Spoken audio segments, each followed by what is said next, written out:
Bom dia. Nós agradecemos e damos as boas-vindas para vocês. Nós temos realmente a felicidade de chamá-los hoje e vamos falar, então, trabalhar sobre o trabalho do Core NTD e falar sobre a eliminação das doenças transmissíveis. Na nossa sessão de hoje, nós temos francês, espanhol e português na interpretação. Nossos palestrantes utilizarão diversos idiomas para se comunicar, então, por favor, selecione o idioma de sua preferência. Para escutar a versão francesa, por favor, clique sobre a interpretação nas opções de reunião do Zoom e selecione o canal de francês. Para escutar a versão em espanhol, faça a mesma coisa. Clique em interpretação nas opções de reunião do Zoom, selecione o canal de espanhol. E para os brasileiros ou portugueses na nossa sessão, to listen to the version in Portuguese, please click on the Zoom meeting and select the Portuguese channel. Então, estamos também felizes de oferecer também uma interpretação em língua de sinais em Libras hoje para todos. Muito obrigada. O encontro de hoje está sendo gravado e vai ser projetado no canal do YouTube da OPAS. Vocês podem encontrá-lo logo depois do evento no canal da OPAS. Queremos encorajá-los a utilizar os canais de mídia para promover o programa e aumentar o público que vai escutá-lo. Nós convidamos a adicionar suas perguntas para os palestrantes no Q&A, no botão embaixo, que está no menu do Zoom. Por favor, vocês sabem também que vocês podem utilizar o canal do chat para se comunicar. Nós temos uma equipe para dar apoio técnico para vocês e ajudá-los, então, e está no canal de e-mail researchlinks@mit.uk. E agora eu passo a palavra para a Vanessa Jones, diretora de comunicação e gestão de eventos da Coordenação para a pesquisa operacional sobre doenças tropicais negligenciosas, que vai lhes dar a boa-vinda a essa sessão. Muito obrigada, Debbie. Bem-vinda a todas, boa tarde, boa noite para todos. É um prazer recebê-los para o webinar de hoje sobre como lidar com os determinantes sociais de saúde para acelerar a eliminação de doenças. Essa sessão é coorganizada pela Organização Pan-Americana de Saúde, OPAS, e pela Coalização para a Pesquisa Operacional sobre Doenças Tropicais Negligenciadas, CORE-NTD. E é uma honra tê-los conosco. Mais uma vez, vocês podem fazer as perguntas passando, então, nas canais do Zoom e, por favor, acrescentem perguntas durante a sessão. Não precisa esperar até o final. Nós ficaremos felizes em atender e ver. O assunto de hoje, que são os determinantes sociais de saúde, é essencial para a missão da OPAS de eliminar mais de 30 doenças transmissíveis nas Américas até 2030. Essa iniciativa enfatiza 4 pilares principais: a integração dos serviços de saúde, o aprimoramento da vigilância, a abordagem dos determinantes sociais e ambientais e o fortalecimento da governança e do financiamento. Exploraremos ferramentas e abordagens para integrar os determinantes sociais em ações programáticas, apresentando experiência em toda a região. Vamos ver a nossa agenda para hoje, por favor. Em primeiro lugar, nós vamos ter as boas-vindas em introdução com a doutora Gary Altman, depois teremos uma apresentação sobre a estrutura de iniciativa de eliminação da OPAS, focalizando, então, sobre os determinantes sociais de saúde para a eliminação das doenças. Depois teremos as percepções sobre as ferramentas de equidade de saúde da OPAS e depois um estudo de caso do Chile sobre a integração dos determinantes sociais nos esforços de eliminação das doenças. Por fim, teremos uma sessão de perguntas e respostas com nossos palestrantes, nos quais responderemos as perguntas. Por favor, fiquem conosco. Gostaria de dar as boas-vindas à doutora Gadi Altamas, diretora do Departamento de Determinantes de Saúde para Equidade de OPAS, para umas palavras. Doutora Ekman, você vai ter palavra. Muito obrigada mesmo. É um prazer dar as boas-vindas a vocês como diretora sobre os determinantes de saúde para a equidade na OPAS, e eu tenho um grande prazer de ter esse webinar fantástico, organizado em parceria com diversos órgãos importantes e parceiros tão importantes. Eu estou certa que vocês todos gostarão muito deste webinário tão interessante.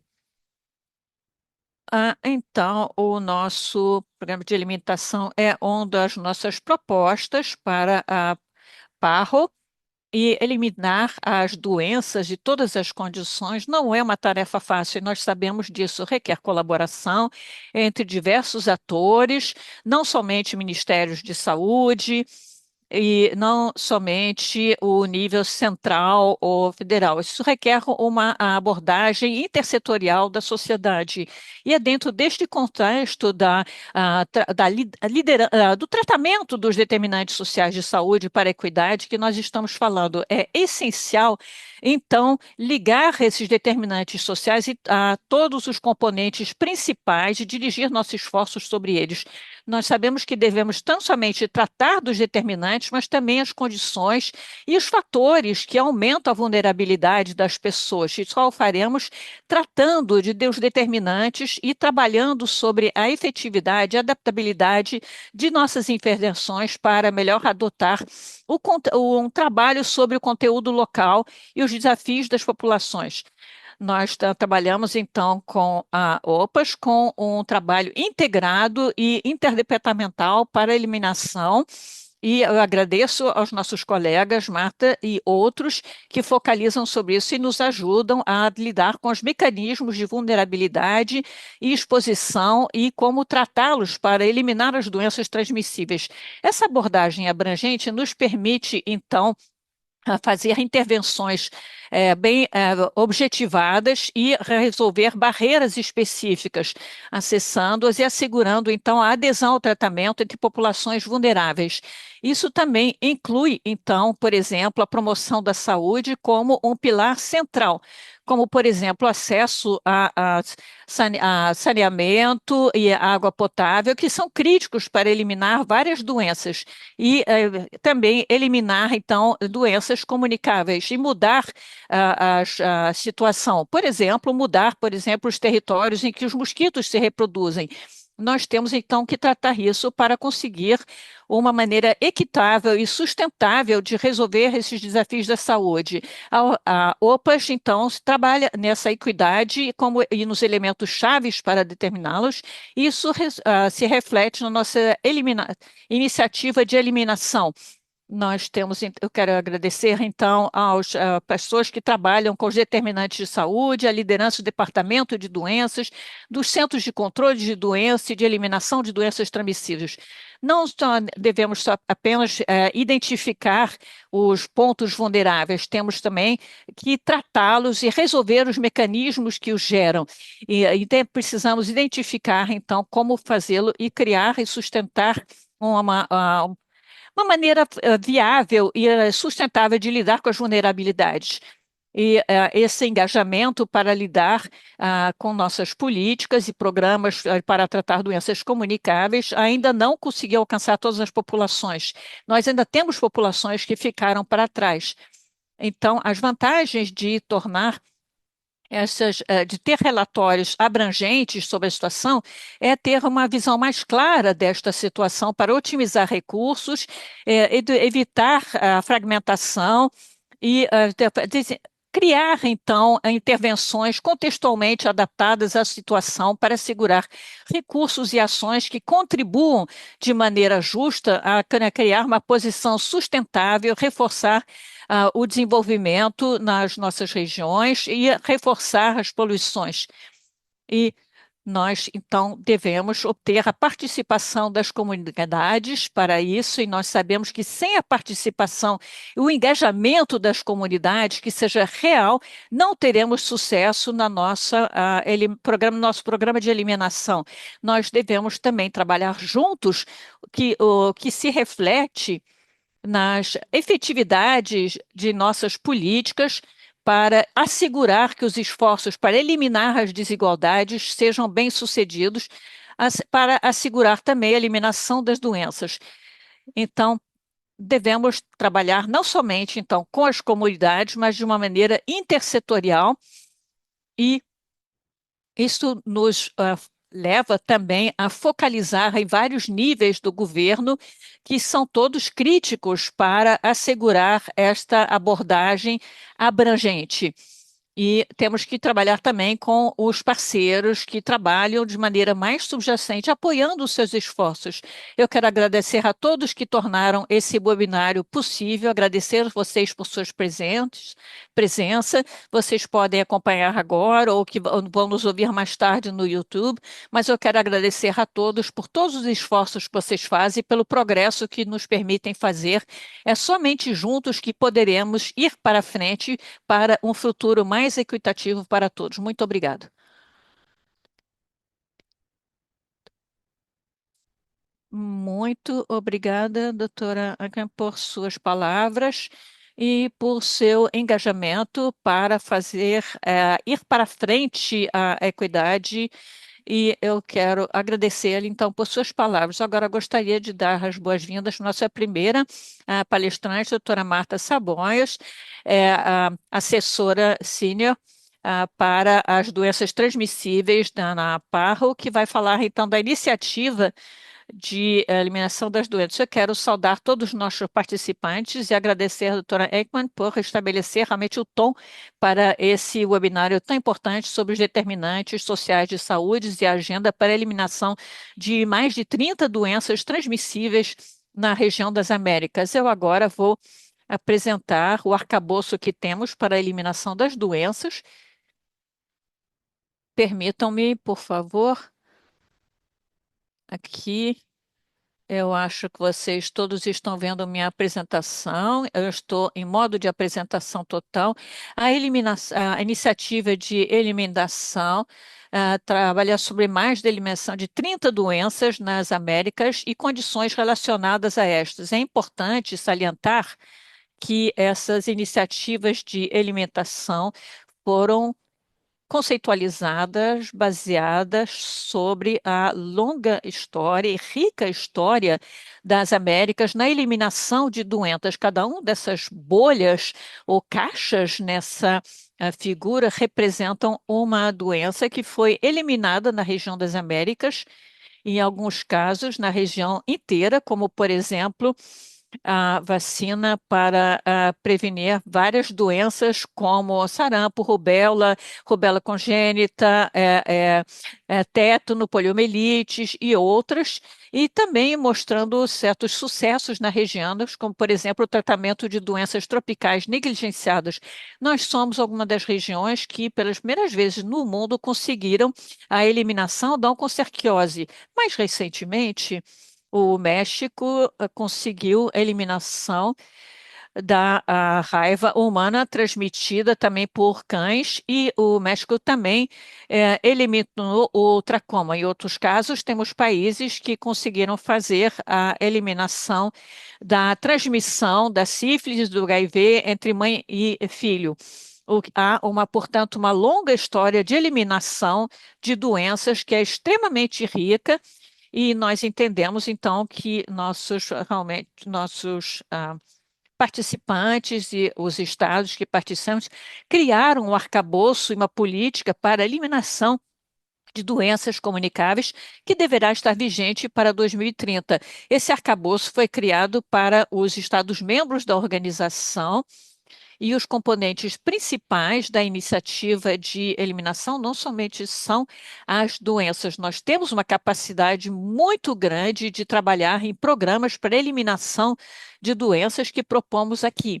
E propomos, então, colocar, então, uma camada extra para acelerar a eliminação das doenças na região, baseados em 4 pilares ou linhas essenciais de ação como, por exemplo, o reforço dos serviços de saúde, focalizando na saúde primária, reforçando os sistemas de monitoramento de saúde, de informação sobre saúde, tratando dos determinantes sociais e ambientais de saúde e reforçando também a direção e financiamento por parte do governo.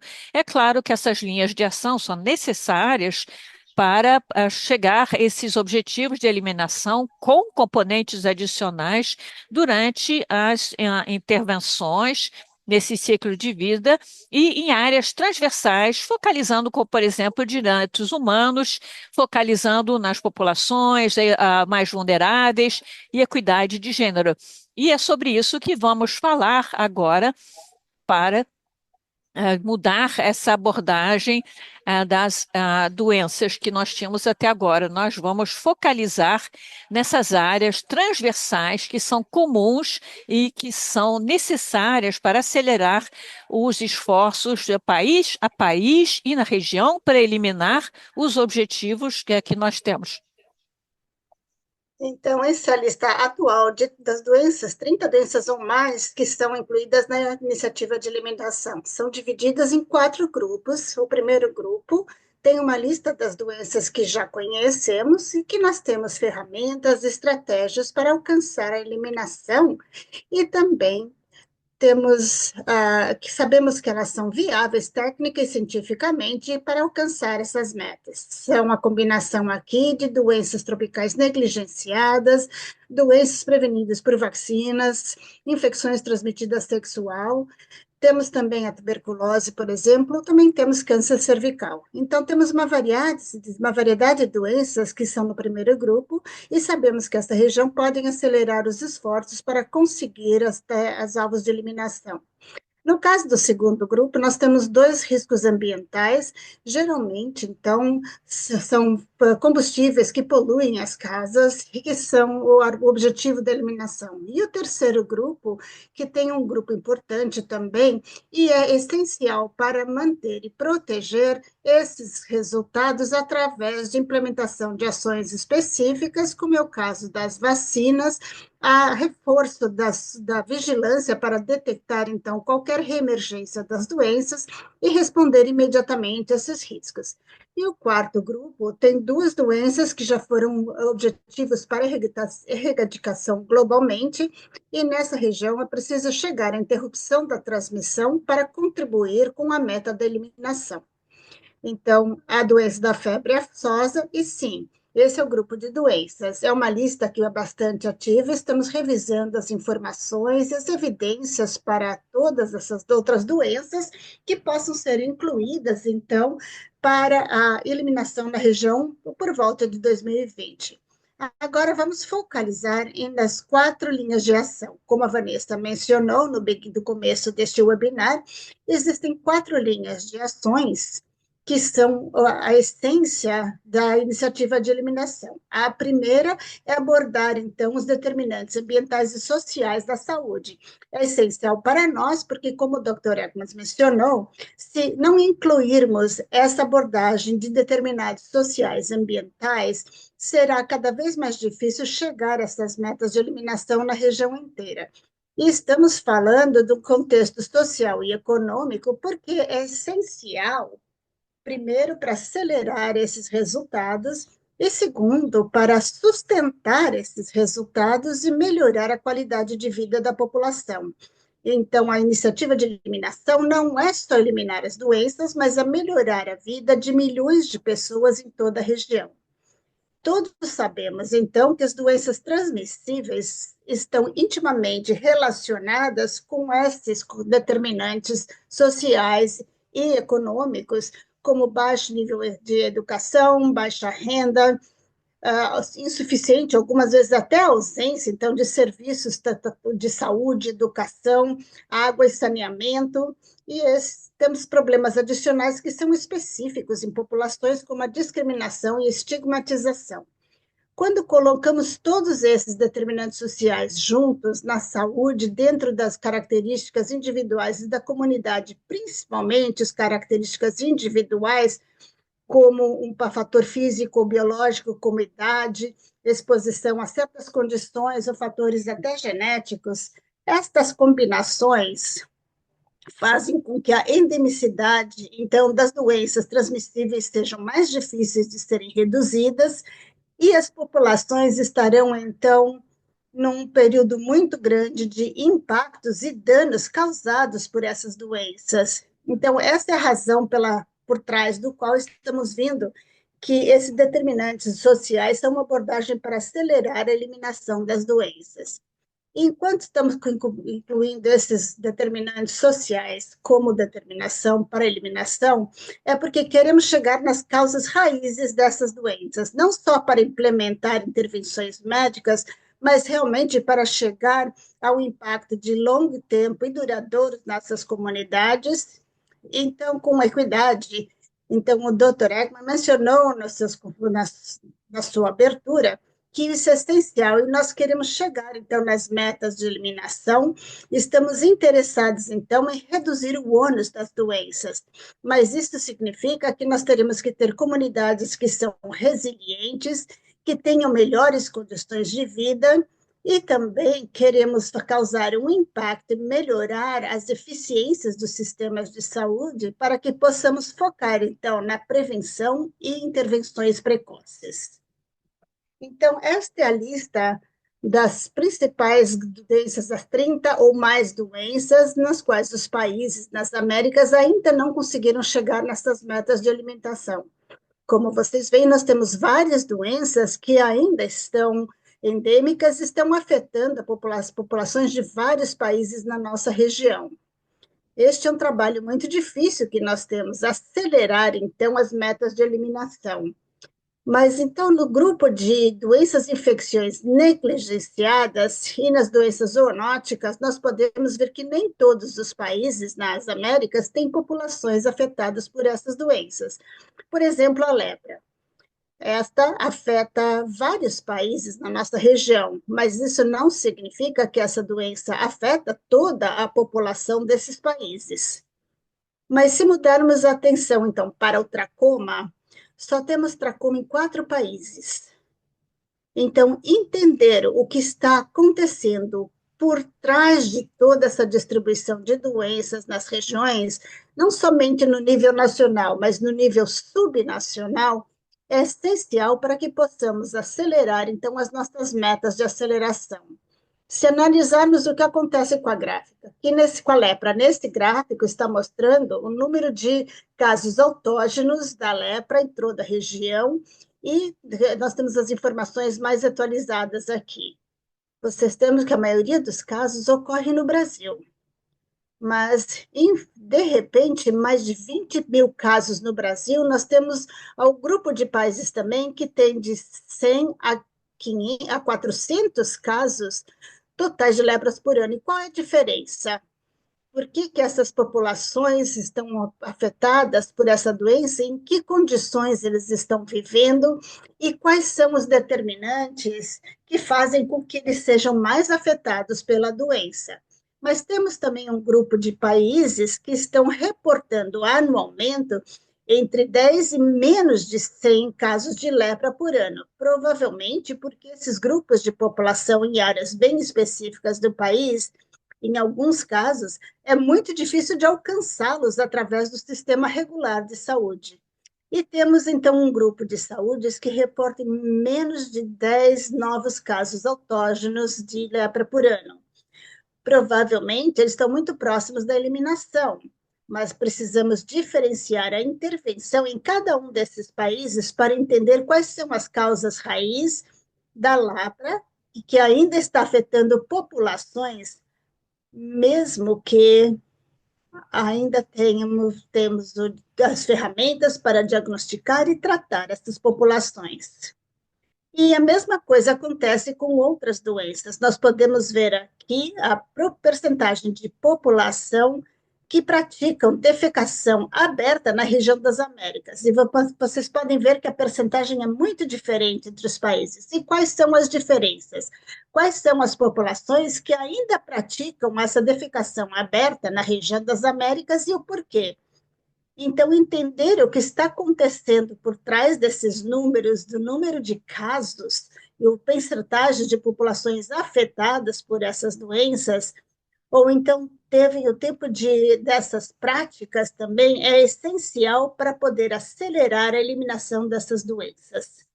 Dr. Ekman mencionou a mudança climática e os determinantes ambientais que são essenciais para algumas doenças, principalmente aquelas de doenças por vetores. E esse é o caso de Chagas, eu estou mostrando aqui, onde nós temos Chagas, primeiro no nível nacional, e estamos monitorando, então, os indicadores que incluem a eliminação da transmissão da doença de Chagas por qualquer vetor. Muito poucos países chegaram na interrupção de transmissão por todos os vetores no país inteiro, mas alguns deles chegaram a essa meta somente em algumas áreas subnacionais. Por quê? Qual é a diferença? O que está fazendo que alguns cheguem a essa meta de eliminação no nível nacional, subnacional, mas não em outras áreas no mesmo país? E isso é relacionado aos determinantes sociais e ambientais. Então, vamos ver o que acontece, então, com a equidade de gênero e cultural. Neste mapa, nós estamos mostrando aqui, onde nós temos a oncocercases, e o foco, então, principalmente é na região das Américas. E o último foco que nós temos foi entre o Brasil e a Venezuela, numa área bastante remota da Amazônia, na área da floresta, afetando populações indígenas que estão em condições muito difíceis, condições bem difíceis, e torna muito difícil, então, para acelerar a eliminação desse último foco na região das Américas. Então, nós precisamos entender como nossas características e como podemos adaptar as respostas nos programas diferentes, não somente para o setor da saúde, mas também como meliciar, então, a eliminação da onco. Nesse mapa aqui, mostramos, então, os lugares onde a tracoma, uma doença eletrotópica típica, que foi incluída na iniciativa de eliminação, e nós podemos notar aqui que algumas áreas que ainda estão sendo afetadas por essa doença, mas em outras áreas nós pudemos, então, chegar a reduzir a prevalência do tacoma.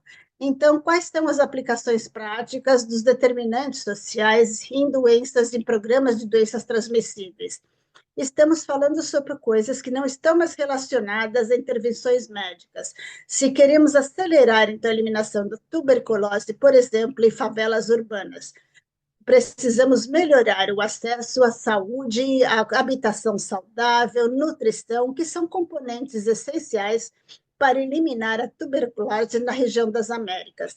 Se falamos sobre eliminação de doenças tropicais negligenciadas, precisamos ir além da implementação de quimioterapia preventiva, por exemplo, mas como nós fazemos em relação à educação comunitária, o suporte econômico, iniciativas para melhorar a qualidade de vida daquelas populações que vivem nessas áreas remotas, rurais, e acesso à água, saneamento, higiene, que são altamente relacionados, então, a domicílios com doenças tropicais negligenciadas.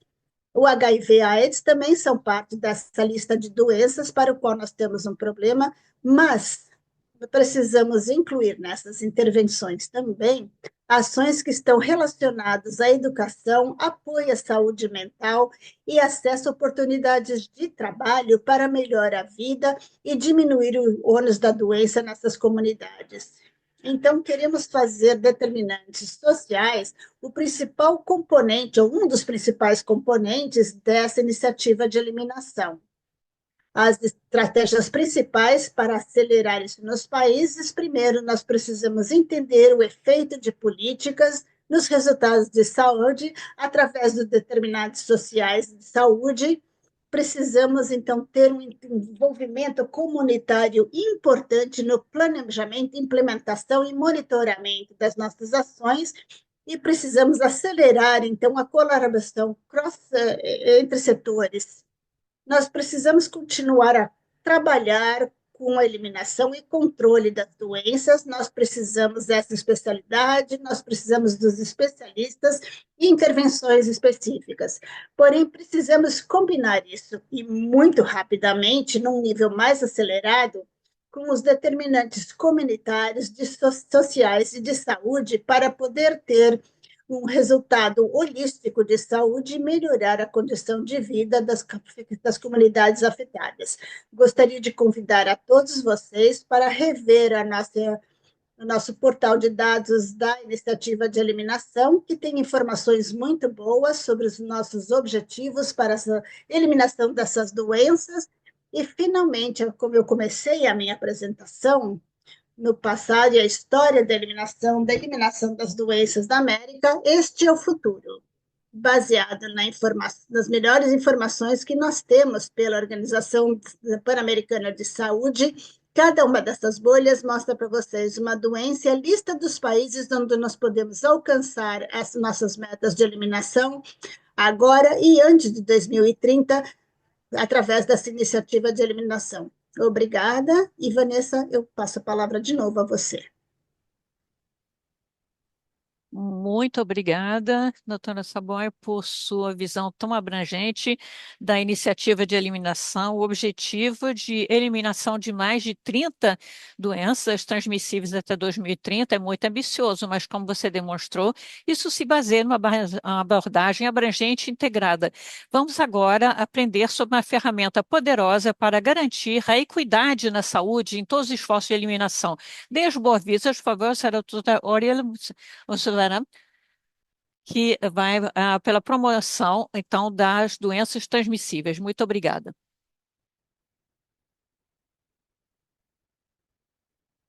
Muito obrigada, Vanessa. Eu vou, então, compartilhar a minha tela.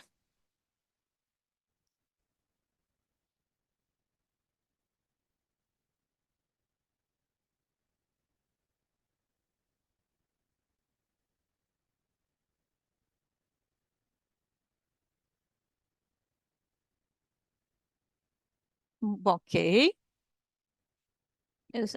Seguindo, então, no que já foi dito e levantando a importância, como já foi descrito, sobre a abordagem dos determinantes sociais e as condições sociais para acelerar as ações, levando a imunização das pessoas, a eliminação das doenças. Eu vou tentar me centralizar nessas questões e compartilhar com vocês algumas ferramentas nessa exposição que será breve. Um princípio, claro, da organização que foi desenvolvido e é um princípio que está presente nos países e na região, é que quando abordamos os temas e quando falamos do sucesso de um programa, neste caso de eliminação da doença infecciosa, determinamos que só somos bem-sucedidos se é para um grupo social grande e para um grupo mais amplo e botamos a equidade como objetivo dos nossos objetivos que temos que ter em mente no conjunto dos programas para assegurar que os grupos em situação de maior vulnerabilidade tenham realmente acesso aos recursos, aos serviços e a uma melhor qualidade de saúde e de defesa. Neste contexto, ao analisar o contexto de alguns atores, quando falamos da causa e dos casos, vemos por que uma pessoa tem determinados problemas de saúde, vemos a diferença, e é por isso que levantamos isso quando falamos das causas, como já se levantou há vários anos, por que é que essa população, o grupo social ou território tem mais problemas de saúde que outro território? E Marta estava justamente falando de como as doenças se apresentam e a sua incidência na região e como muitas vezes se concentra em alguns territórios de um país, em algumas condições específicas que fazem que uma determinada situação seja de maior permanência e atinja mais uma população. Neste marco, quando nos referimos a isso, falamos então dos determinantes sociais da saúde, essas condições que fazem que isso se concentre em determinados grupos sociais ou territórios. Isso tem uma explicação numa base, no contexto no qual se insere o problema sanitário. E a primeira coisa que eu quero levantar neste sentido é que quando olhamos o processo de saúde e de doença, vemos sem menor dúvida que o acesso aos serviços, e que muitas vezes nos concentramos em proporcionar, costumamos ver aqueles que usam o serviço e, portanto, principalmente aqueles que têm a capacidade de contactar ditos serviços para ver a continuidade da atenção e da ligação com os serviços. Mas há uma parte muito importante que tem a ver como essa condição social influi sobre a necessidade de atenção, uma demanda circunstancial e também como se percebe um determinado risco de um problema de saúde ou doença e sua eliminação. Então, o que queremos enfatizar primeiro é que os determinantes sociais influenciam as necessidades de saúde e também influenciam sobre a demanda de serviço e a percepção de risco. Neste sentido, quando vemos outros âmbitos de como os determinantes sociais estão incluídos, então, aqui nos determinantes sociais, nós vemos também, então, que as intervenções que sabemos que são de grande eficacidade em relação ao que buscamos, em relação às evidências que temos na literatura, nós vemos que a implementação em alguns contextos em relação a lacunas em determinadas ligados a ingresso, a material educativo, vivência, exclusão, determinação por motivos étnicos ou diversidade de gênero ou por processos migratórios, como determinados grupos em certas regiões, tudo isso aumenta a lacuna, a brecha em matérias de equidade, e essa brecha de equidade em relação a isso mostra realmente como, de fato, podemos chegar às ações e serviços que esperamos ocorrer em termos de acesso, diagnóstico oportuno, acesso aos provedores, acesso a medicamentos. Então, a falta de intervenção sobre os determinantes sociais e a equidade afeta também a eficácia de nossa intervenção e, portanto, a eficácia dos programas que procuramos criar. Ao mesmo tempo, quando examinamos o tema dos determinantes sociais, das condições sociais, os grupos e áreas onde fazemos as intervenções, sabemos que há uma heterogeneidade nas diferentes regiões e grupos. Portanto, precisamos adaptar a intervenção a estes grupos e área. Não se trata de fazer só o que se faz mais frequentemente, mas precisamos modificar, às vezes, modificar certos processos que respondem a certas características ou necessidades do grupo, o que corresponde a certos mecanismos que levam a essa desigualdade que tem uma relação direta com a desigualdade. E, nesse sentido, temos que ver o que entendemos por equidade de acesso ao serviço. Normalmente trabalhamos justamente com a equidade horizontal, entendendo que respondemos ao princípio que há uma igualdade de necessidade de saúde que precisam, então, de uma equidade de proporção de serviços de saúde, independente de raça, gênero, etc. E temos, então, que nos organizar nesse sentido. Mas é diferente quando nós nos perguntamos e vemos que temos que reconhecer que há diferenciais nos grupos que devem ser tratados de forma diferente por causa de suas diferenças.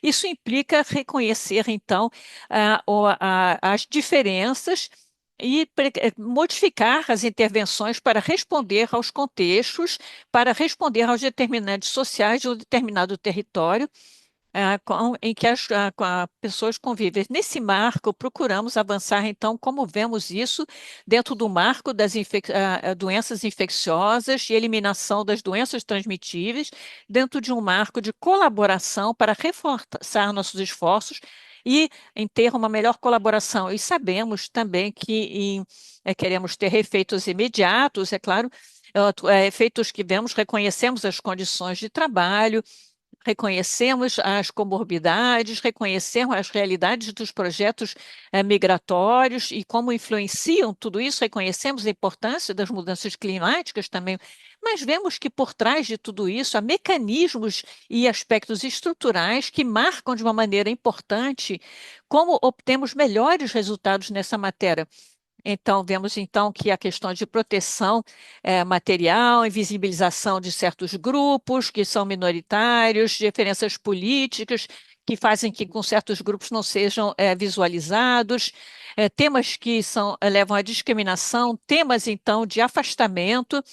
E então são temas que são extremamente importantes, que cruzam com temas que já têm a ver com desigualdade de gênero e outros eventos e temas que podemos perceber na região. Dentro deste marco, a pergunta é o que devemos fazer de diferente no nosso trabalho para avançar na equidade, como integrar a determinação social e como realizar nosso trabalho, como integrar isso É possível fazer um programa de maneira integrada nos territórios e dentro disso, deste quadro, sabemos então que nós temos então, por um lado, que levantar como é complexa a situação, como isso tem a ver com vários setores, que não é um tema apenas limitado à saúde, que o tempo é limitado, que às vezes falta de conhecimento e também muitas vezes que o pessoal de saúde não conhece os recursos que podem usar para apoiar e modificar os determinantes sociais de saúde em sua comunidade.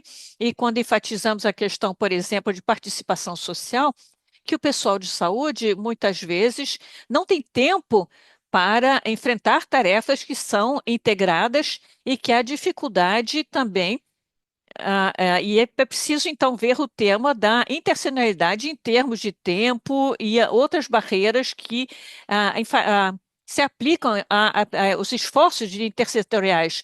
Temos, então, que enfatizar um enfoque integral sobre a abordagem das desigualdades.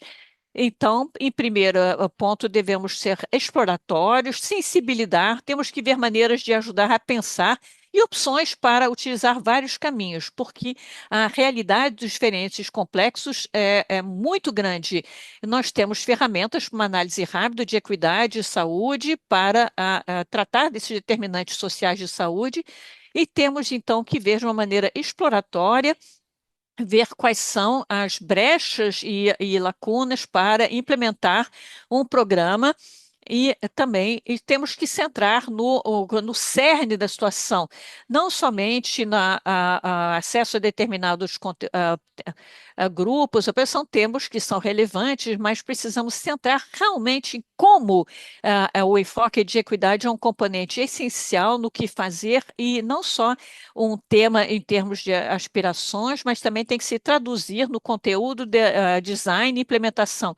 Nós temos aqui uma ferramenta de 8 componentes, um componente, então, de equidade, e nós temos, então, que ver como operacionalizar os objetivos de equidade, como priorizar também a população objetiva e a estratégia do programa, como conceitualizar a situação da população que está numa situação de vulnerabilidade, que é devida muitas vezes a contextos sociais e como identificar e abordar as barreiras de ações, mas não somente essas ligadas às condições sociais de serviço, mas também a demanda que tem a ver com condições sociais subjacentes. As intervenções também devem considerar o trabalho intersetorial e a participação social nos eixos de ação no processo de intervenção e na formulação dos programas.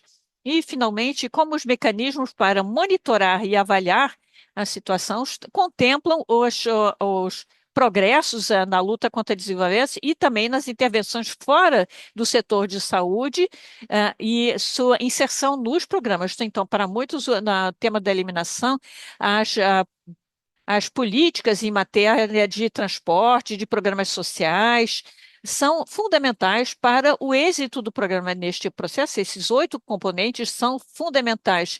Nós vamos validar alguns exercícios aqui para ter um esquema geral. Nós temos os termos preliminares, como cada um desses domínios está presente nos programas. Temos, por exemplo, o exemplo cardiovascular, como um programa também de abordagem integrada de comorbilidades centrado nos maiores grupos, os mais velhos, por exemplo, e focalizado, então, a situação de vulnerabilidade para alguns âmbitos que têm limitações, é claro, em vários dos eixos que são sinalizados. Também temos o exemplo da saúde mental, que é uma abordagem inicial, que é mais fácil, que nos permite sensibilizar as pessoas e abrir a porta para a necessidade de fazer as coisas de uma maneira diferente e como ter um olhar integrado, permitir que para algumas equipes pode ser fundamental fortalecer um eixo ou outro trabalho, ou ter então, uma primeira etapa de acordo com a situação que tem. Isso nos permite aprofundizar uma ferramenta a mais, que é o Inov8, que já tem vários anos e que surgiu no processo dentro do Ministério da Saúde, no caso o do Chile, e que responde a tentar operabilizar o tema dos determinantes sociais dentro de um programa. Então, não foi um exercício acadêmico, mas um exercício de exploração dos recursos. É uma ferramenta que não diz o que fazer, mas ajuda a descobrir o que fazer para descobrir as desigualdades e que é trabalhado com as equipes próprias aos programas e que lida com o desafio de fazer uma análise de como os grupos estão ficando para trás, quais são as soluções que podem ser implementadas. Há várias ferramentas implementadas dentro do Inova e que correspondem a vários processos. Esses 8 passos estão descritos aqui e é um passo que tem a ver, então, por exemplo, com a linha de referência do programa, de um modo geral, as estratégias, os planos, o diagnóstico. Depois, o programa focaliza em tentar entender por que o programa procura certos resultados. E por isso falamos, então, de como construir a teoria do programa. Então, não somente isso, mas como há por trás das ações para que produzir que ocorra alguma outra coisa e que chegamos a essa meta, o objetivo que queremos.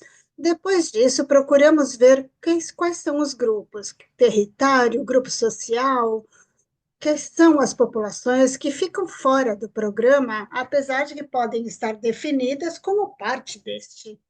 E, por outro lado, a partir disso, se analisa as barreiras e os facilitadores que estão presentes no programa para os grupos diferentes sociais que ficam fora e que às vezes não se apresentam em alguma parte da estratégia da atividade, mas se apresentam em outras ações do programa e que são necessários serem identificados. E com isso tentamos entender por que se gera então essa inequidade no programa. Há temas comuns, mas problemas diferentes de saúde. E temos coisas mais próprias de cada um. E com isso também entramos num passo de como entender as ações intersetoriais e a participação social no programa. E a partir disso podemos aprofundar então no tema. E com isso tratamos de ver quais são as recomendações que devemos fazer para mudar o programa. E, no fundo, revisamos essa teoria inicial do programa, aquelas formulações que alegávamos e as ações, para ver que ações adicionais podemos fazer para mudar, então, a gestão do programa e ver quais são as novas intervenções novas que são necessárias serem incluídas, quais a parte setorial que precisamos fortalecer, como aumentar a participação social para conseguir o resultado. E com isso temos que definir como monitorar e avaliar esse processo de mudança para poder ver os resultados e atribuir essas mudanças que podemos conseguir no programa e, em termos de resultados, as ações que propomos. Este é um resumo dos 8 passos. Uma primeira etapa que diz como é que funciona, uma segunda etapa que constata efetivamente se isso que formulamos está funcionando, e a forma de perguntar não é qual era o grupo que não está, o grupo que está adiantado, o grupo atrasado, quais são os territórios incluídos, há barreiras, continuam existindo barreiras, isso nos dá conta de que o programa não está funcionando como queríamos.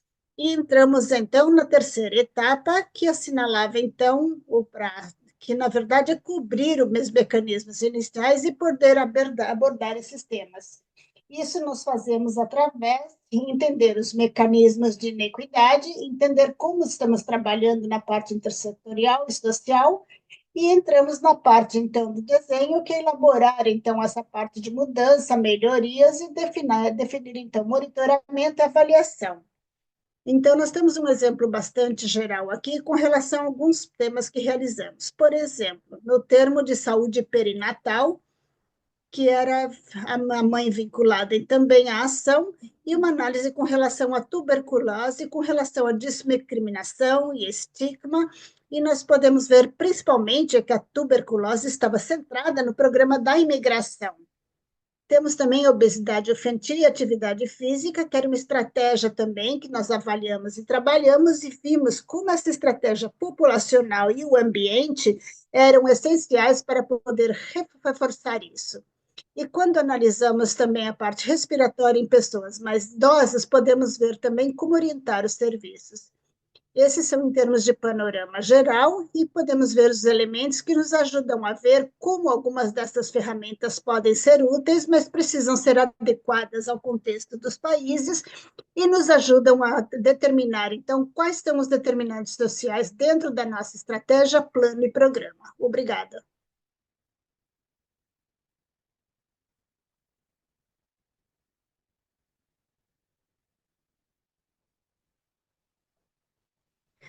Obrigada por apresentar, então, a ferramenta de equidade de saúde. Essa ferramenta é realmente essencial para produzir a equidade e é essencial para nosso sistema de eliminação, alinhando exatamente, diretamente com a meta de saúde do Parro para Todos. Agora vamos passar para a próxima apresentação do Chile sobre integrar os determinantes sociais em ações programáticas.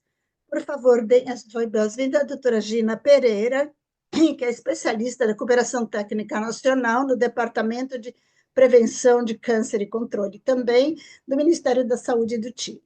Obrigada. Boas-vindas. Bom dia, boa tarde, boa noite a todos que me acompanham. Muito obrigada, Vanessa, pela apresentação. Obrigada pela organização deste webinar tão importante. Aqui estou compartilhando a minha tela.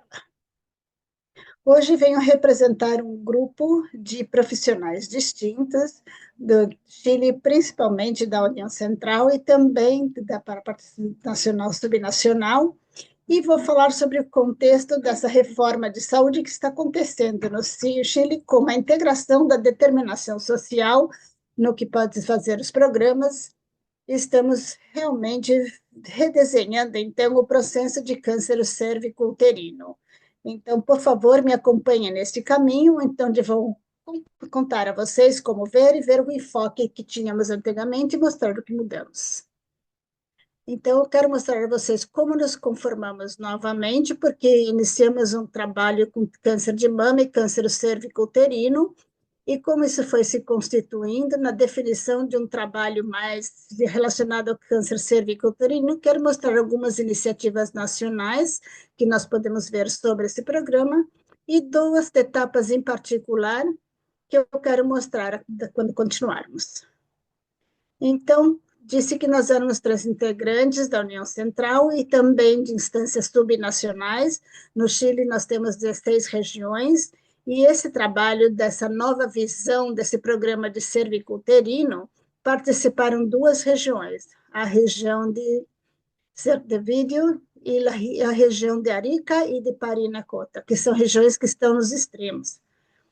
Este é o nosso grupo, onde nós temos, então, instâncias diferentes de trabalho, e começamos esse trabalho com uma dinâmica onde nós tivemos que fazer, então, a redesenhar os programas de câncer de mama e câncer cervicuterino.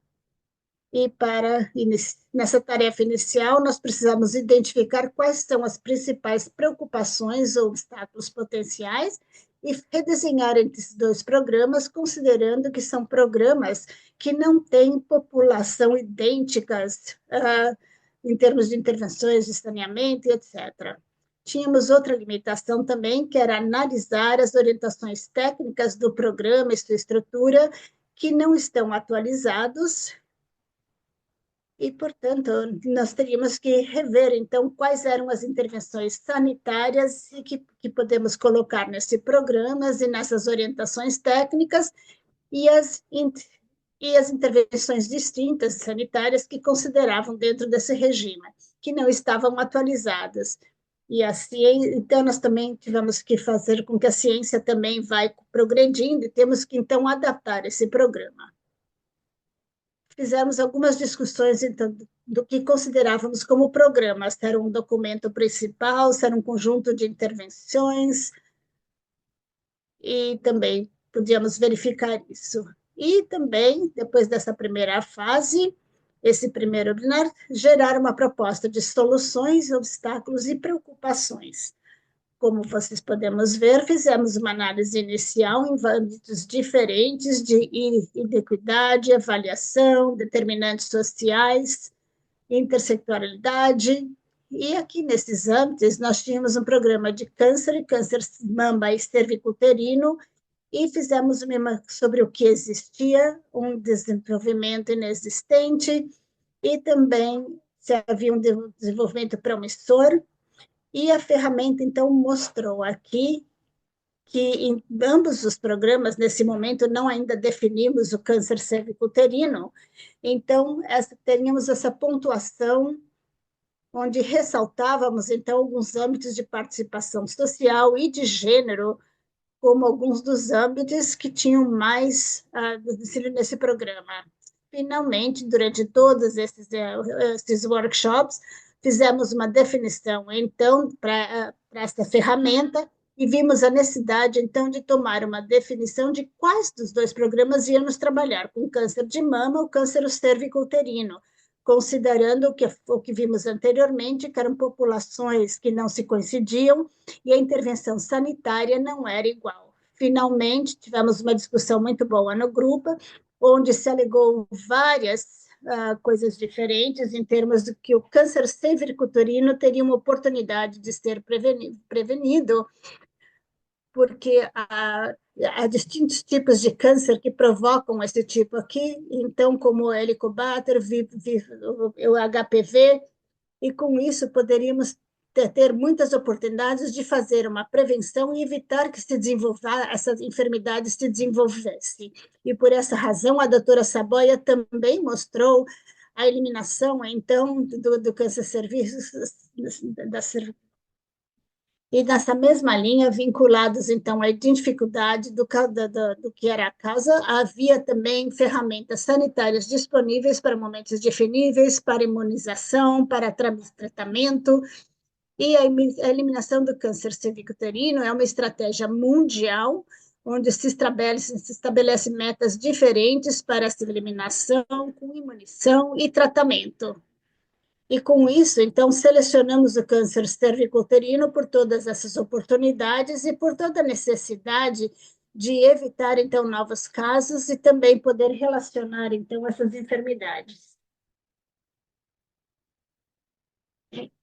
Então, conhecemos as pessoas, conhecemos a história de patogenia, e sabemos que é uma enfermidade de longo prazo, onde a maior parte das pessoas que têm essa infecção e a maior parte também dessas pessoas também podem eliminar naturalmente essa infecção, mas há uma percentagem muito menor de pessoas que têm uma persistência maior e que vão progredir, então, para uma infecção de baixo grau, alto grau e depois câncer.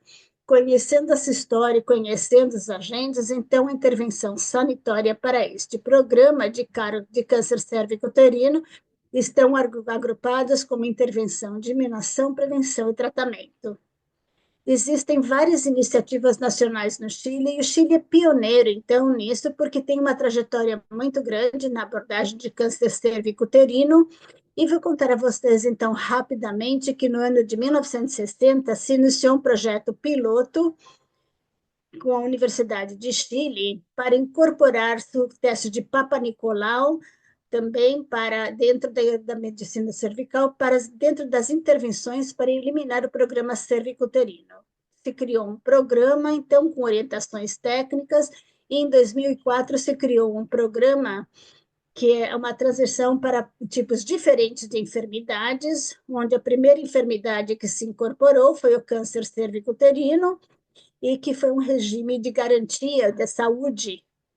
E foi importante porque dá para a lei, então, qual é o prazo máximo para o tratamento e para o seu acompanhamento. E também se avançou no programa de imunização, se incorporaram as meninas, então, neste programa também, e depois, mais tarde, os meninos, e tivemos uma forma progressiva também, universal, com testes diferentes também para determinação do papiloma aumentar. Então, toda essa história natural da enfermidade, nós falamos algumas suposições de que este programa ou essa abordagem era um êxito, certo? Porque existem webinars, existem comunicações onde as pessoas podem se sensibilizar com isso, vão adotar, então, modos de proteção e vão verificar também os seus fatores de risco e também a sensibilização para poder reduzir o risco de sofrer essa doença. Então, as famílias reconhecem a importância da vacina de HPV para as crianças, para as meninas, e no caso dos meninos e das meninas, então, que vão fazer de alguma forma essa vacina, e se não fazem, vão se criar estratégias diferentes para tentar buscar essas crianças que estão ficando para trás. Por outra parte, dentro da prevenção primária, supostamente as mulheres, as pessoas com câncer uterino vão fazer o seu controle e no ano seguinte também teria prevenção secundária e teremos uma oferta adequada também de pessoas que são sensibilizadas e que possam solicitar e receber os seus exames e que, portanto, a infecção vai ser oportuna para esse problema de saúde. Em último lugar, como a terceira parte, é se assumir que existem também partes médicas para a gestão desse programa cérvico-uterino também, e que as pessoas vão utilizar o controle de acompanhamento, tratamento e seguimento, e que essas estratégias serão efetivos e que esses tratamentos estão sendo padronizados e garantidos pela lei. Então, com todos esses antecedentes e com tudo isso, para nós precisamos de um espaço. Então, num problema que, conhecendo as intervenções sanitárias, propusemos, então, que sim, temos um problema de saúde e temos, então, um problema de saúde na Chile avançado, que o câncer cervicuterino é o quarto tipo mais frequente de câncer nas mulheres. Sabemos que a taxa, então, de incidência, na verdade, é muito alta e que representa mais de 1.600 casos novos de câncer de mulheres por ano e que existe cerca de 13 mil pessoas com câncer uterino que teriam, então, essa doença invasora. Este é muito mais dramático. Essa é uma comparação de sobrevida do câncer de mama e câncer de colo uterino. E nós podemos ver que aqui no câncer colo uterino é muito prevenível, pode ser prevenido e tem uma grande história e tem uma trajetória muito grande, como eu mostrei a vocês antes, e que a sobrevida é muito abaixo do que acontece com o câncer de mama. E isso é drástico. Por exemplo, se analisamos a sobrevida aos 5 anos depois do diagnóstico de câncer cervicuterino, então nós podemos ver que, comparado com câncer de mama, é muito mais baixo. E com isso, naturalmente, há um problema grande de mortalidade, mas há uma mortalidade que ainda tem uma importância importante e que representa atualmente o sétimo lugar de mortalidade em mulheres. E sabemos que ao redor de 60, 700 mulheres falecem por causa do câncer cervicuterino. Agora vou mostrar então agora a reconceitualização do programa. Nós temos aqui, a doutora Sônia já mostrou quais foram os outros passos, e nós vamos aqui quais são os primeiros dois que já colocamos, é a teoria do programa, a primeira, os outros passos, nós estamos implementando aos poucos na nossa equipe, mas eu quero centralizar nessas duas partes primeiro para essa apresentação. Em primeiro lugar, então, a lista de verificação. Nós temos, então, por exemplo, a pergunta 1 e 4, quais são os propósitos, objetivos e metas, resultados esperados do programa. E também na pergunta 5 a 7, por exemplo, nós temos as principais áreas de intervenção, contexto e quem é a entidade encarregada da intervenção. Nos passos 8 a 10, analisamos, então, as ações sociais, intersetoriais, a avaliação e quais são as conclusões iniciais ao ver esse programa. Eu não vou me estender sobre essa diapositiva, só mostrar os diferentes passos, então, na nossa lista de verificação, como, por exemplo, que é identificar o propósito, o objetivo, que estão definidos no programa, que, por exemplo, não tem necessariamente um dispositivo específico de equidade. Há um propósito definido em termos que é de reduzir a mortalidade, mas não se fala necessariamente de equidade neste caso. Quando revisamos, então, a avaliação das necessidades, nós podemos ver que não há, por exemplo, instâncias de avaliação participativa, nem também a participação social, nem também a acepção do desenvolvimento da prática clínica para o câncer cérvico-uterino está dentro de uma lista. Nós procuramos, então, incorporar isso a diferentes grupos de pacientes. O desafio, portanto, é reforçar a participação, melhorar a equidade e também fazer o monitoramento e avaliação Em termos de intersetorialidade, nós podemos ver, então, que no âmbito de proteção social, de planejamento social, trabalho, da vida agricultura, nós temos uma intersetorialidade inexistente, mas no caso de vocacional, por meio da coordenação com os programas de vacinação, nós temos uma setorialidade que está se desenvolvendo. Identificamos também um âmbito provisório na zona do Ministério do Interior, que é o trabalho que é feito com a polícia ou com o Ministério de Equidade de Gênero, e no caso do Ministério do Tesouro, também nós temos desenvolvimentos promissórios em relação ao apoio que é dado ao programa para a luta contra o câncer cervicuterino. E, finalmente, quando falamos dos desafios de equidade e determinantes sociais, devemos assinalar que não há uma abordagem claramente identificada das populações, porque são populações com diversidades sexuais, populações nativas, migrantes, pessoas que muitas vezes têm incapacidade, ou mulheres que são cuidadoras, ou que estão em uma situação de privação de liberdade. Então, elas têm um acesso diferente aos serviços. Se não estamos vendo essas pessoas, se não estamos vendo, é que elas estão sendo deixadas para trás, como já foi mostrado nas apresentações anteriores. O passo 2 está ligado com as teorias que sustentam o programa, que nós vemos aqui com uma visão geral, e algumas atividades que nós fazemos, como, por exemplo, conceitualizar o programa, ver o espaço de solução, construir um diagrama que eu vou mostrar, resumir a situação, considerar então se há os determinantes sociais, qual é o enfoque de equidade que lhes é dado. Então, neste passo, principalmente, como nós falamos dentro da equipe, qual é o espaço do problema e qual é o espaço para a solução. Nós temos a teoria do programa, qual é o diagrama e como as considerações impactam as intervenções sanitárias diferentes que eu vou mostrar a seguir. Nós temos aqui o diagrama que usamos com teoria do programa, procurando conceitualizar as diferentes atividades e certos passos que estão ordenados por intervenções sanitárias nos setores primário, secundário e terciário, mostrando então que há resultados finais que têm a ver com essa redução da mortalidade, com diminuição também da incidente, aumentar, por exemplo, o diagnóstico precoce, aumentar a sobrevida e também fazer uma educação e sensibilização da população. Nós vemos, então, a estratégia de promoção que leva a campanhas de sensibilização e comunicação, espaço para aconselhamento individual e grupal, para desenvolver justamente a luta contra eh, os fatores. Nós temos aconselhamento anti-tabaco e outros aconselhamentos em nível regional que podem ajudar a lidar com o problema.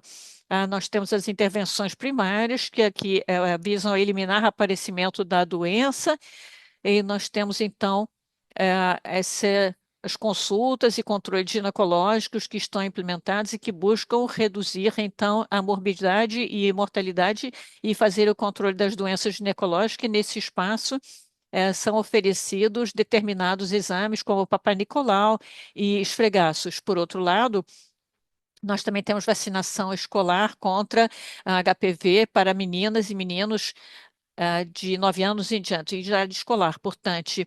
E nós temos uma estratégia de prevenção secundária, que nós temos também os exames, que são estabelecidos de acordo com as possibilidades, com uma derivação para a continuação do diagnóstico. Nós identificamos quais são as atividades que fazem parte dos diferentes tratamentos, e aqui nós temos, então, uma desagregamento de como ter acesso aos tratamentos, a partir do diagnóstico, até o tratamento coadjuvante e as outras alternativas, como cirurgia, quimioterapia, e, enfim, a radioterapia, braquiterapia, então, para as pessoas que têm câncer cervicuterino, nós temos, então, o controle e segmento com o especialista. Ao criar esse diagrama dentro da equipe, nós nos demos conta que há um espaço importante onde se pode ver as populações que foram mencionadas antes, e não nós temos, então, estratégias diferenciadas que estão muito incipientes ainda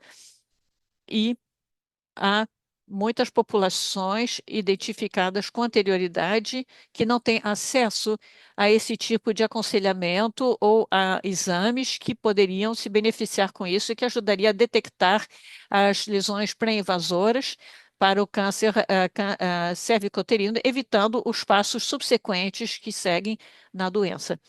Portanto, a integração da determinação social de saúde na formulação tem que ser habitual aos programas e considerando isso uma oportunidade para analisar as causas das desigualdades na saúde. E é importante mencionar que é muito relevante ter uma intersetorialidade para uma abordagem que integre todas as pessoas e todas as populações que não são alcançadas pelo programa. Nesse sentido, então, é preciso redesenhar os programas, porque vai nos oferecer uma oportunidade para analisar, fortalecer as capacidades, fortalecer os programas com a perspectiva populacional. Muito obrigada.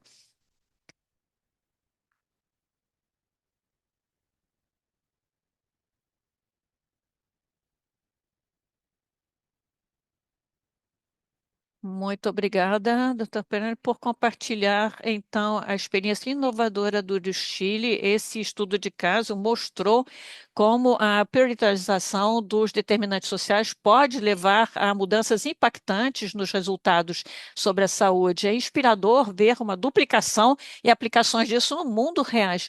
Nós vamos agora passar para a sessão de perguntas e respostas. Eu quero convidar os oradores e palestrantes para se juntar a nós, para podermos lidar com as perguntas que foram feitas. Eu vou dar um tempinho para que todos entrem na câmera. Eu quero agradecer a todos que escreveram perguntas até agora e queremos ouvir as suas opiniões dos nossos participantes do webinário. Diga-nos o que vocês acharam da apresentação, mandem suas perguntas, eu revisarei as perguntas e mandaremos, então, as perguntas para os nossos palestrantes e panelistas. Eu vou começar com a pergunta para a doutora Olhando. Nós temos uma pergunta que diz: bom dia, como podemos ter acesso à ferramenta de equidade de saúde para tratar esses determinantes de saúde? Temos as duas ferramentas que eu apresentei, que lidam com a equidade. Nós temos um processo de validação e esperamos que no início do ano que vem esteja disponível para todos os países. Estamos no processo de validação interna e com alguns dos países com os quais assinamos alguns tratados para recursos, para validar também com uma coordenação de ação também para eliminação das doenças. E nos interessa essa colaboração em relação à ferramenta do Inove, e que é o outro passo. Há uma série de publicações que estão disponíveis na página da OPAS e ambos que estão em inglês e espanhol, e também prestamos colaboração e apoio técnico para a implementação. Obrigada.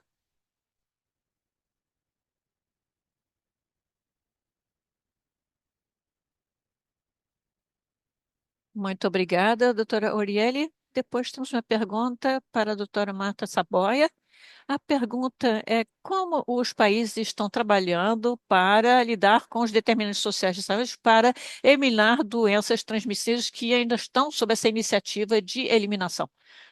Muito obrigada por sua pergunta, Vanessa. Nós, desde o lançamento da iniciativa de eliminação, visto os países trabalhando em nível nacional para implementar mapas de trabalho para a eliminação das doenças que são endêmicas nos países. Em alguns casos, eu usaria o caso, por exemplo, do Brasil, em que identificaram 11 doenças que estão objetivo de eliminação, inclusive doenças tropicais negligenciadas e outras como tuberculose, HIV, malária e outros, e botaram para trabalhar juntos 14 ministérios que estão relacionados a esse trabalho para acelerar o trabalho de eliminação dessas doenças transmissíveis. Então, a maneira com que o Brasil está contemplando a eliminação das doenças transmissíveis é a determinação aliás, a eliminação das doenças baseadas em determinantes sociais.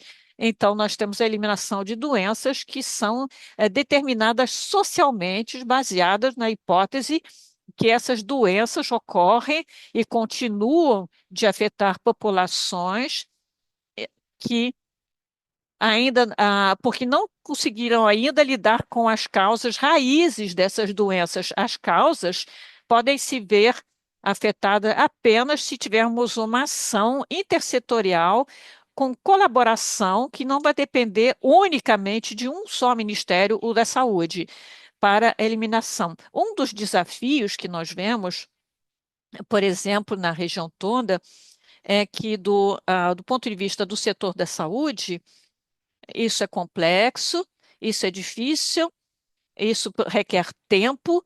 Nós devemos integrar muitas pessoas fora do Ministério da Saúde e queremos, então, continuar a fazer o mesmo que fizemos durante décadas para acelerar a eliminação das doenças. Agora que estamos trabalhando dentro dessa guarda-chuva da a iniciativa de eliminação, estamos adiantando essa colaboração intergrupo com suas sinergias. Até dentro do Ministério da Saúde, a determinar departamentos e grupos que estão trabalhando nos determinantes de saúde, mas às vezes, dentro do próprio Ministério da Saúde, você não tem a sinergia desses grupos, mas vocês têm, não, eles não têm a integração dentro do Ministério, mas não têm experiência de trabalhar com outros setores. E é isso que estamos implementando agora com a iniciativa da OPAS para ver como podemos começar, então, essa colaboração interna e, uma vez isso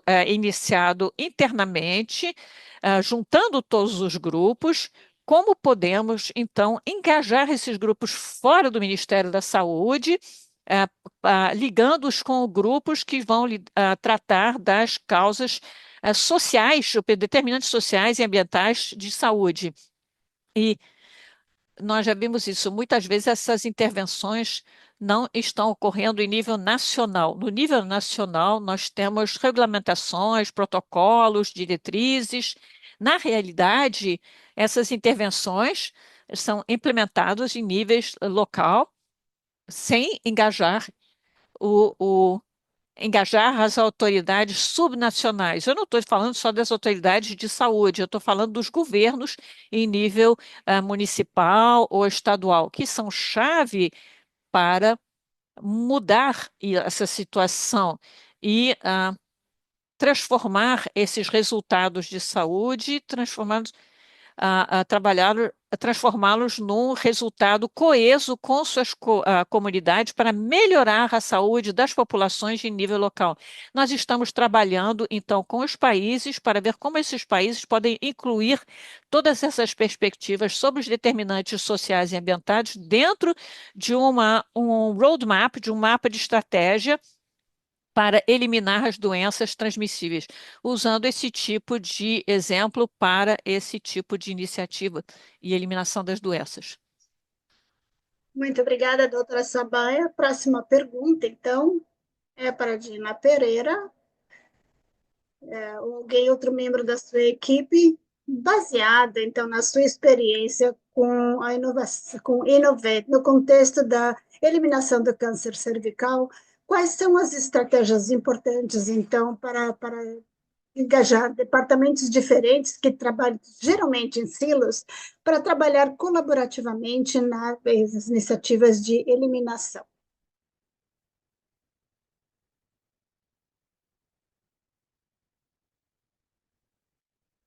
Bem, eu convido também a Denise Oil, que também se soma uma resposta, que eu vou começar, uma resposta à minha pergunta, mencionando, é claro que a abordagem é em várias direções, entendendo, então, qual é a população que estamos analisando, por exemplo, se é uma população de meninos, meninas, adolescentes, provavelmente estamos mais focalizados na educação, na sensibilização, tomada de consciência, acesso à imunização, para que no futuro não desenvolvem, então, essa doença. E a população suscetível a essa doença também está nesse nível. Então, nós falamos sobre o acesso, a sensibilização, a importância do trabalhões, da lesões pré-invasoras e o acompanhamento também, onde vai ser, dependendo das populações e dos grupos etários, as intervenções são mais de caráter preventivo e de aprendizagem e tratamento, e qual exatamente é esta, vamos dizer, essa estratégia que nos vai ajudar a eliminação. Todas elas, então, vão se somar e os parâmetros da eliminação estão determinados pela estratégia mundial. Está determinando que as incidências os casos de incidência também de mortalidade para essa enfermidade tem um umbral de menos de 4 por cada um. Então, para sair desse umbral, nós temos que ter coberturas muito específicas e também de 90% de cobertura de vacina, 70% de cobertura, então, de prevenção e 90% de acesso a tratamento das lesões pré-invasoras. Então, quais são as estratégias? São trabalhar nos níveis distintos, com os grupos diferentes, para alcançar essa meta de cobertura e chegar também à proposta da Organização Mundial de Saúde também. Então, eu gostaria de complementar também que esse que já falamos, então, é pensar na perspectiva de programação também, onde nós temos uma estratégia internacional e, com certeza, a perspectiva da equidade que nós estamos trabalhando atualmente. Essas estratégias têm uma discussão inicial com relação a este momento de como funciona o programa e que nos levou à análise, então, das ferramentas, que é esse passo 2. Estamos analisando, então, uma por uma, cada uma dessas intervenções, vendo, então, de alguma forma, que tipo de população recebem e têm acesso e quais são aquelas onde existem mais limitações de acesso à população de várias perspectivas diferentes, e que são esses os determinantes sociais, em termos de higiene, do ponto de vista de também de estratificação social, e, com certeza, como temos, ainda não completamos o processo, ainda não temos uma precisão disso, mas temos que focalizar no programa também de redesenhar também, para que a nossa final possa identificar também quais são as populações e quais intervenções são necessárias para por tipo de população e para subpopulações também, e principalmente com relação a essa perspectiva, numa discussão inicial, que nós orientamos também um pouco, quais são justamente as estratégias de promoção, aquelas que nós vemos, então, como setor e como país, que são bastante fracas e que devemos fortalecer, e por isso estamos neste processo, então, de integrar o grupo de trabalho, e estamos todos, então, percebendo isso, e pessoas do nível subnacional também, e pessoas de organismos sociais, de organizações que trabalham na região, principalmente na atenção primária de saúde, juntamente com comunidades específicas, porque entendemos também que, vendo, então, o nível central, nós podemos capturar, então, o nível dos territórios. E isso seria muito importante, porque nos daria mais oportunidades de identificar, estabelecer onde que temos que fazer esse foco principal do ponto de vista como estratégia, mas também como do ponto de vista de população, pensando em equidade.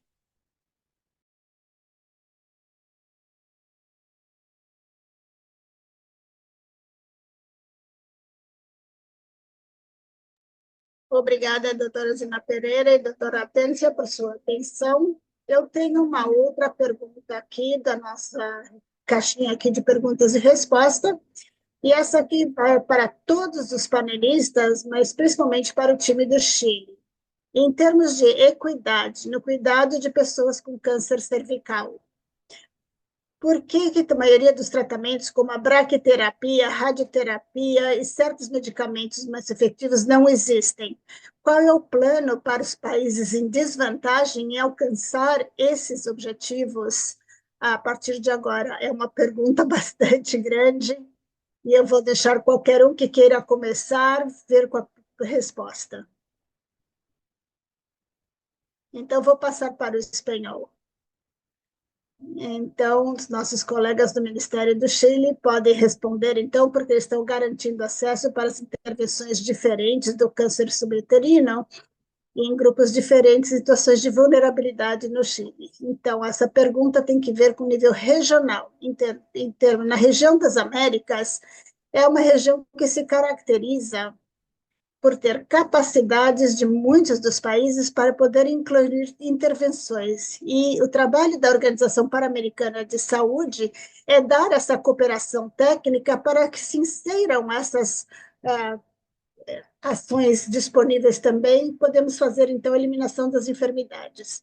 Então, os países que têm maiores dificuldades econômicas e estruturais para incluir essas intervenções são mais difíceis e mais difíceis para acelerar. Então, estamos trabalhando num programa regional de doenças crônicas, onde estamos, então, toda a parte do câncer uterino, para acelerar a entrada e adoção de intervenções de prevenção, a vacinação e também tratamento do câncer uterino dentro desses países, mas depende da capacidade de cada país. E por isso a Organização Pan-Americana de Saúde faz esforço maior para que os países mais necessitados tenham acesso e tenham isso de uma forma sustentável, entendendo as diferenças de capacidades que tem cada país. Ou seja, não depende exclusivamente da organização, mas temos um trabalho bastante intensificado com os países para acelerar a eliminação do câncer cervicuterino, que é uma das 30 doenças de meta de eliminação. Gina, você pode sim, falar sobre como estamos garantindo esse acesso no Chile? Sim, obrigada, doutora Saboia. Bom, no Chile, desde 2004, existe um regime de garantia explícitas de saúde, que quer dizer que existe a segurança por lei de várias intervenções em termos de prevenção, tratamento, e por isso que vem a pergunta. No caso do câncer cervicuterino, existe um tratamento que está garantido por várias intervenções de tratamento para lesões invasoras, como bracterapia, radioterapia, quimioterapia, ou seja, que significa proteção financeira também. E é um aspecto importante também, é que essa lei vai se atualizando a cada 3 anos, esse decreto de lei, e, portanto, os aspectos técnicos, o que fazemos é ver o problema de saúde, quais são as intervenções sanitárias que existem para essas ações, e, de acordo com a disponibilidade, então, nós propomos melhorias. No Chile, esse passo de modificação dessa lei, elas são de várias etapas, e essas etapas têm a ver, então, também com as partes necessárias de sobrevivência e com as necessidades de intervenção. Então, em resumo, a resposta é que existe um acesso, é bastante importante ser incorporado dentro dessa garantia. Atualmente existe esse regime que está sendo atualizado de acordo com a sua emergência e de acordo também com as exigências.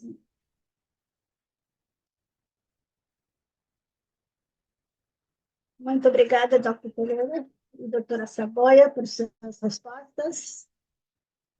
Eu acho que a nossa próxima pergunta que eu tenho aqui é especificamente para a equipe do STEAM, e eu acredito que é principalmente para a doutora Atência. Por que você recomenda fazer esse processo de redesenho, entendendo que isso exige um investimento significativo de tempo? Perfeito, essa pergunta é excelente, porque sabemos que o câncer, em geral, é um problema de saúde também da população, e ele é multifatorial, e tem mas particularmente no caso do câncer cervicuterino, é um câncer que afeta a população que não tem acesso. Então, quando vemos essa população que não tem acesso, podemos ver o que eles têm, temos que fazer algo. Então, se sabe que a maioria, então, das mulheres que têm mortalidade de câncer cervicuterino são países de baixa renda. Então, não é casual. Esses são os países que deveriam, então, ter uma baixa população, baixo nível econômico, e que isso impede o acesso, então, por vários motivos, e há intervenções diretas, por exemplo, que são necessárias para a prevenção, para a vacina e tratamento. Então, reconhecemos que essa é uma das tarefas que temos que fazer em termos da saúde, e por isso também as instâncias subnacionais também, nós podemos ver das nossas regiões. Sabemos que estamos, então, fazendo isso, estamos buscando essas populações que não estamos ainda chegando. Eu acho que essa é a importância, e por isso que nós fazemos, então, todo esse desenho. E nos últimos anos estamos, então, tendo essa visão diferente em termos de determinantes sociais e problemas de acesso que têm a ver com a inequidade e que são bastante injustas e que nós precisamos, então, solucionar.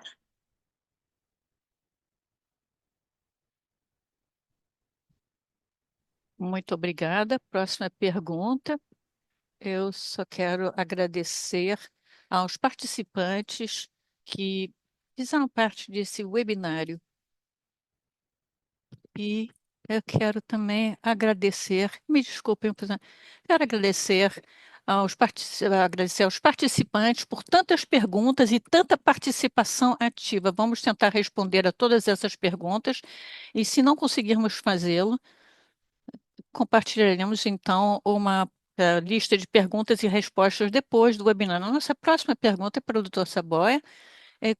Quais são as ações específicas ligadas aos determinantes sociais que o plano de iniciativa pretende fazer para eliminar a defecação a céu aberto, por exemplo, até 2030? Haverá investimentos em estrutura de saneamento ou haverá acesso a sistemas de água potável e sistemas de esgoto? Muito obrigada, Vanessa, por uma importante pergunta. Justamente o tempo de defecação a céu aberto é um dos temas em que há uma linha divisória entre o que é a responsabilidade do setor de saúde e a responsabilidade de outros setores, nesse exercício que nós fazemos com os vários países para justamente para estabelecer os mapas de ação e planejamentos. Praticamente sempre uma surpresa para as equipes de saúde ver pessoas praticando defecação ao ar livre. E essa surpresa vai de mãos juntas com com uma coisa que não tínhamos considerado como um problema. Nós já nós tínhamos pensado que fosse um problema que nós deveríamos ver, mas a defecação a céu aberto está ligada a várias das doenças transmissíveis, inclusive incluídas nessa iniciativa de eliminação, não somente, por exemplo, as doenças tropicais negligenciadas, mas algumas com transmissão de doenças como a contaminação do solo, de água e de alimentos e outros fatores. Então, o primeiro exercício é reconhecer com os países que há um problema. E aí é a segunda pergunta que vocês vão se perguntar. E onde estão as pessoas? Nós voltamos ao tema de que necessariamente passamos por um exercício onde estão as pessoas que estão afetadas por isso ou que estão praticando essa defecação a céu aberto e por que que a prática persiste e o envolvimento de outros setores que têm a ver com isso em nível subnacional. Então, isso não significa que o setor de saúde deva ser o responsável dos investimentos em água ou sistemas de saneamento, mas há uma intervenção que deve ser trabalhada com os governos locais para identificar onde estão as populações, por que continuam a praticar essa defecação ao ar livre e quais são as soluções. Pessoalmente, eu vejo os níveis locais de populações nativas afetadas por diversas doenças, e quando se diz, ó, vocês estão defecando ao ar livre, a reação imediata do governo local é: vamos instalar latrinas,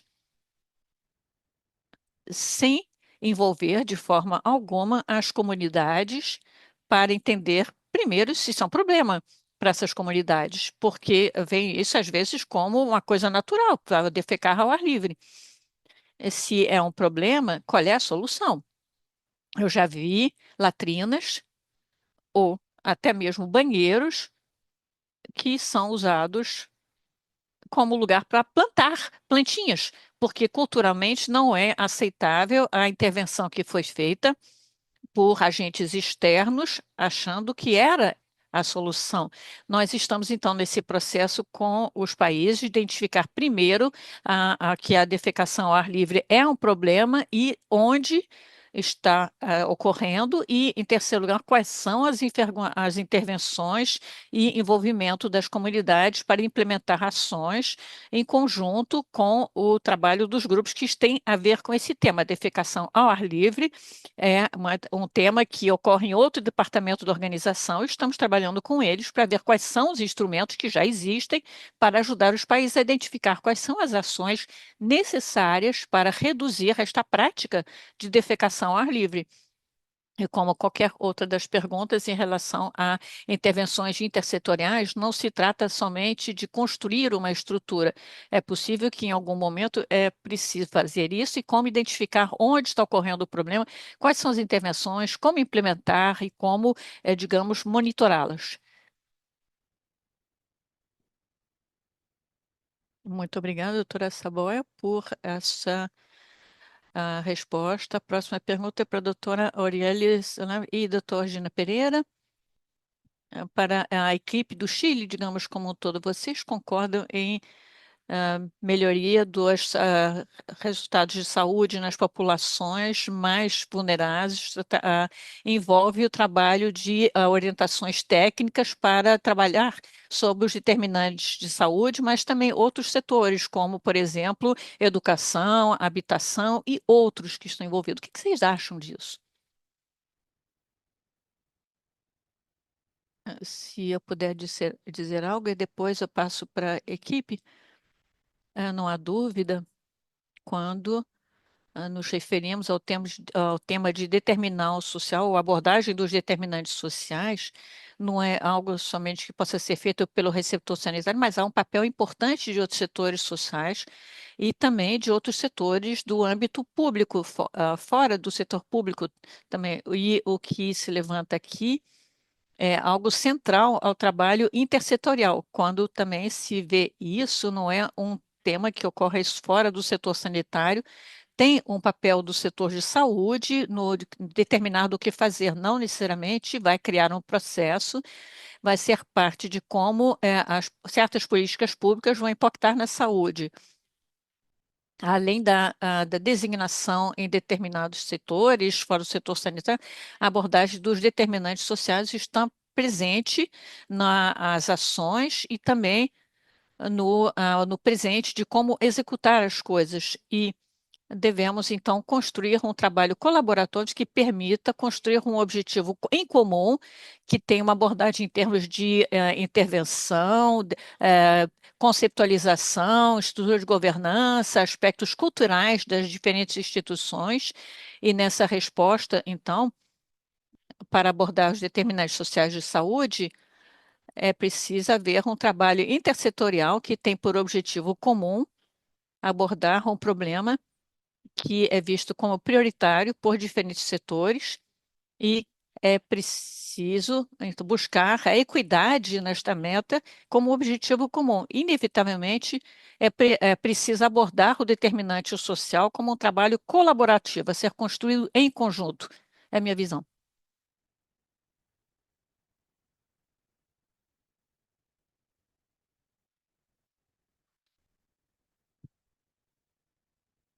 Alguém da equipe gostaria de acrescentar alguma coisa? Bem, obrigada pela pergunta. A verdade é que na equipe nós vimos esse ponto também, e é importante, então, assinalar dentro do nosso produto para o trabalho da intersetorialidade, que é um trabalho junto com a educação, principalmente, conhecendo a importância de falar principalmente dos fatores de risco, das opções de comportamentos de proteção, que tem que ser feito bastante cedo, por exemplo, a vacina com HPV é muito importante para conversar com os nossos meninos e meninas sobre os comportamentos sexuais, sobre condutas de risco, e principalmente a existência do papilomavírus humanos, também a persistência posteriormente, como é que pode se tornar câncer. E por isso sair das nossas fronteiras do setor sanitário também e partir para a parte mais educativa e trabalhar no âmbito educativo, no âmbito do Ministério de Saúde e Equidade de Gênero, trabalhar com o Ministério do Trabalho, que é extremamente importante. Muitas das mulheres trabalhamos e temos que ter um sustento, e por isso é muito importante também que muitas vezes as mulheres temos, na verdade, uma jornada dupla, tripla relacionada ao trabalho, cuidar do outros e também os trabalhos domésticos. Então, acho que esse é um foco para mirar o trabalho, as educações e ver as condições de vida que as pessoas têm e que não chegam. E é muito importante, é de muita relevância para poder ver.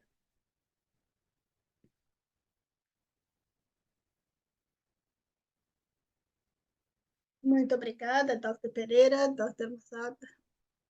Bom, de fato, obrigado a todos os nossos panelistas e palestrantes hoje, e obrigado a todos vocês por enviarem as suas perguntas através da nossa caixinha de perguntas e respostas. Eu quero reiterar que não vamos poder responder a todas as perguntas agora, mas suas perguntas serão respondidas. Vamos mandar um documento a todos que participaram com as perguntas e respostas que vieram deste webinar. Então, muito obrigada a todos. Nós estamos chegando ao final da nossa discussão. Mas antes disso, eu gostaria também de convidar a doutora Marta Saboia novamente para fazer comentários de fechamento, pensamentos sobre hoje, as mensagens principais e ações específicas que todos nós podemos levar adiante. Doutora Saboia, a palavra é sua. Obrigada, Vanessa, obrigada a todos e obrigada a todos os panelistas, os nossos colegas do Ministério de Saúde do Chile, meus colegas também do Departamento das Determinantes Sociais e Ambientais da Organização Pan-Americana de Saúde, por compartilhar conosco as ferramentas e exercícios que vocês fazem nos países para avançar, então, a implementação de abordagens dos determinantes sociais e equidade na saúde para acelerar a eliminação de doenças. Existem vários pontos principais que foram mostrados hoje.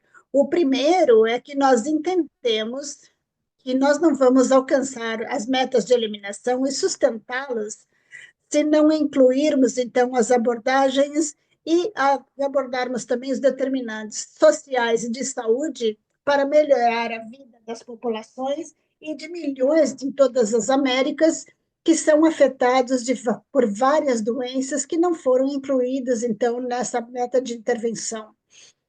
O outro componente aqui é que, mesmo que seja difícil e leve tempo trabalhar com outros dentro dos ministérios de saúde e fora dos ministérios da saúde, é essencial ter estratégias que são customizadas às necessidades das populações e comunidades e que possam ser implementadas de uma forma implementada e abrangente, em conjunção com o envolvimento das comunidades. Para nós é essencial entender que as iniciativas de eliminação e oportunidades para sinergizar os esforços e colaboração, não só de governos, mas de parceiros, partes interessadas, doadores e comunidades para avançar, então, a eliminação das doenças.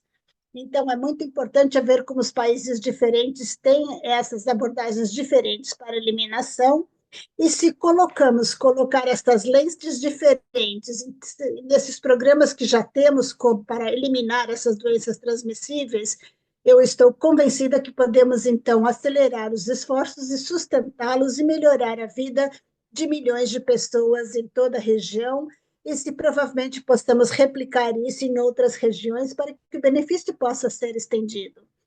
Eu gostaria de agradecer à entidade COR por ter a oportunidade deste webinar e a abordagem, então, dos determinantes sociais de saúde para a eliminação de doenças transmissíveis, e os nossos parceiros que colaboraram junto com isso, da USAID e a Fundação Bill e Melinda Gates, pelo apoio que nós temos agora com esse seminário, e nós temos a oportunidade de ter dois já dentro desta iniciativa de eliminação.